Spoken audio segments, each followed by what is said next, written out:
I'm first going to give you a very quick update on what's going on in Bahrain. Of course, to a lot of the world, the Bahraini protest stopped last March 2011.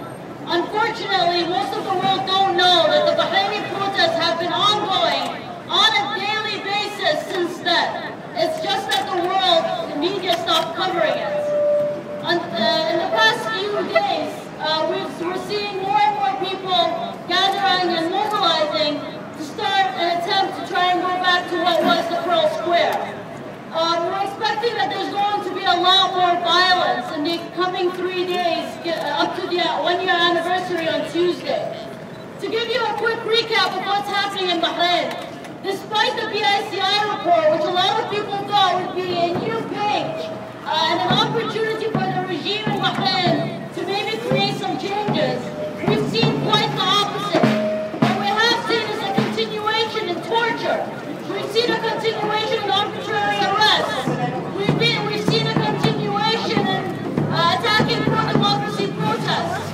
We've seen a continuation of kidnapping people from the streets, torturing them and then dumping them on the streets. All of these things that people thought were going to stop with the BICI report have actually continued and in some cases become worse. We're still seeing people getting killed, except the world doesn't hear about it.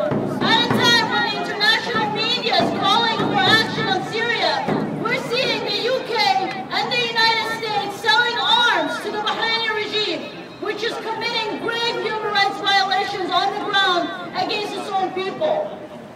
This is a call out. It's a call out for people here in the UK and for people around the world. We don't think that the Western governments are going to stand by human rights, democracy, and freedom. But we expect the people of these countries to. You live in democracies. That means you have a voice in your government. It means you can demand that your government, when they preach human rights and democracy, that they actually stick by them. Sending arms to the Bahraini government and then saying that both sides need to restrain and not use violence is sending a wrong message. You do not criticize Russia for sending arms to Syria and then say we're going to send arms to Bahrain. It's one and the same thing. It's very important that we keep our eyes on Bahrain, especially for the next 3 days when protesters are going to attempt to go back to the Pearl Square. I just received some very bad news. Who's one of the witnesses and part of Witness Bahrain, part of a group of activists who actually went to Bahrain to witness the violations against the Bahraini people at a time when NGOs and journalists are not being allowed into the country, was arrested today by the Bahraini government. We need to make some noise about this.